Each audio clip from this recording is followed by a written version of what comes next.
Merhaba arkadaşlar, hoş geldiniz. Ben bugün yepyeni videolar karşınızdayım. Bugün biraz üzgün bir videoyla karşınızdayım arkadaşlar. Yanlış anlamayın, bu konunun konuşmam tek sebebim hani millet artık duysun, bilsin, görsün bizi de. Sakarya'da bir adam tek Kürt olduğu için, sokakta Kürtçe konuştuğu için bir adam onun yanına geliyor, soruyor. Kürt müsün ya da Suriyeli misin? Adam diyor ki ben Kürdüm. Çocuğuyla beraber yürüyor sokakta. Diyor ki ben Kürdüm. Şu tabancayı çıkarıyor öteki adam ve sıkıyor. Diyor ki zaten sizleri hiç sevmiyorum. Hiç sevmem.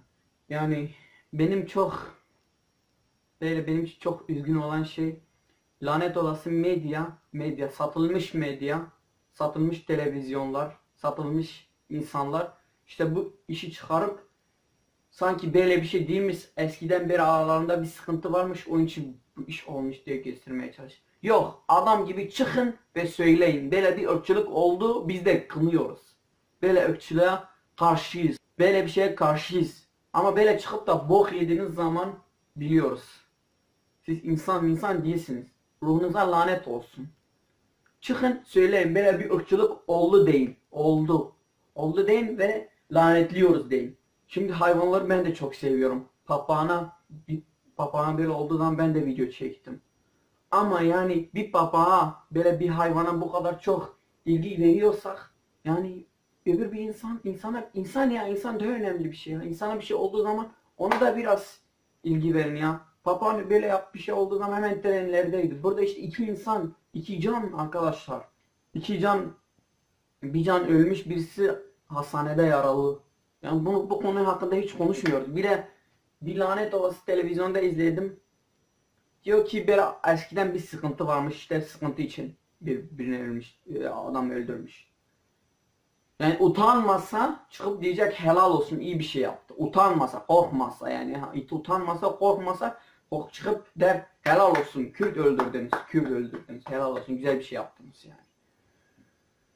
Evet, bu hashtagle paylaşın. Twitter'da, YouTube'da, her yerde paylaşın. Görsün millet. Böyle bir ırkçılığı olduğunu görsün. Ve lanet olası medya çıkıp bu şeyi lanetlemiyor. Böyle araştırma yapıyor. Böyle sanki eski bir şeymiş, bilmem eski problemmiş. Yok, eski bir problem yok. Kürtçe sokakta konuştuğu için öldürdüler. Mesele tam olarak ırkçılık. Irkçılık. Ve bazı başka abilerimiz dediği şeyleri izleyin. Arkadaşlar bir dakikalık zamanınızı alacağım, kusura bakmayın, hakkınızı helal edin.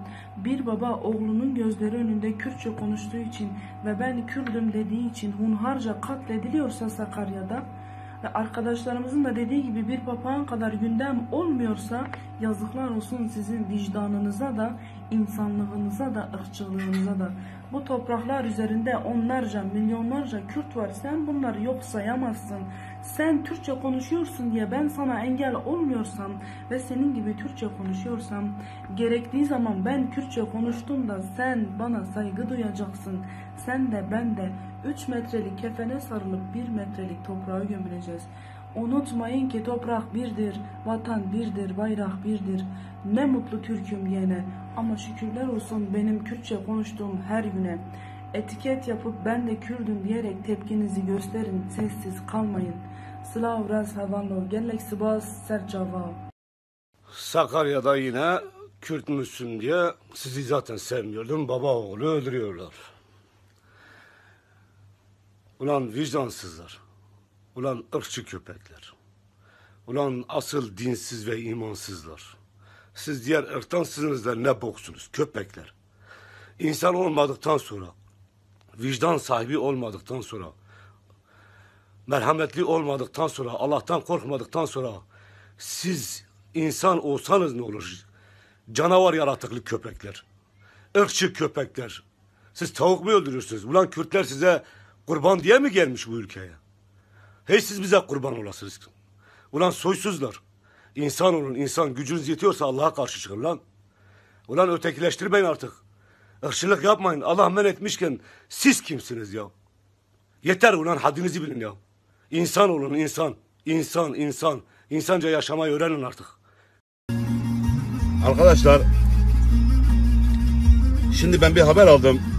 Sakarya'da sırf babası Kürtçe konuşuyor diye Hem çocuğuna hem babasına mermi yağdırıyorlar. Belki o adam Türkçeyi de bilmiyordu. Ya o adam Türkçe konuştu diye sen onu nasıl öldürürsün ya? Sen hangi mantıksın? Sen hangi zihniyetsin? Sen hangi insanlığa hizmet ediyorsun? Ne oldu? Eline ne geçti? İnsanlığı öldürüyorsun sen. Dili öldüremezsin. Sen insanlığı öldürüyorsun. Sen insan olmadıktan sonra ya bütün Kürtleri öldürsen, bütün Türkleri öldürsen, bütün Arapları öldürsen, bütün Çerkezleri öldürsen, bütün Alevileri öldürsen ne olur? İnsan olmadıktan sonra, insanca yaşamadıktan sonra, benim anam Türkçe konuşmayı bilmiyor. Onu da mı vuracaksınız? Merhaba değerli arkadaşlar. Bu videoyu Sakarya'da Kürt oldukları için kurşun yağmuruna tutan zihniyette iki çift söz söylemek için çektim. Hey sen, hayatım boyunca hiçbir kitap okumamış, başka ırkları tanımamış, başka dinleri araştırmamış, farklı diyarları gezmemiş, hatta sahip olduğun dini bile cahil babandan öğrenmiş olan sen. Sana sesleniyorum. Bu yaptığınla bir yerlere varmak gibi bir hedefin varsa çektiğin kürek boşuna. Sen o tetiği çekerek sadece iki Kürt kardeşimi değil, onunla birlikte Türkleri, Lazları, Alevileri, Arapları, Rumanları, Avşarları, Sunileri, hatta bütün insanlığa hedef aldın. Bu da senin ve Bakın onlar da onun istediği şeyi söylemiş. İnşallah dünyada ırkçılık diye bir şey kalmaz. Irkçılığı destekleyen herkesin ruhu cehenneme gitsin. Lanetliyoruz herkesi. Bir hayvana gösterilen o kadar ilgi alakayı bir Kürt'e göstermedi. İnsan demeyeyim çünkü bizi insan saymıyorsunuz artık. Biz başka bir şeyiz. Bize göstermediniz.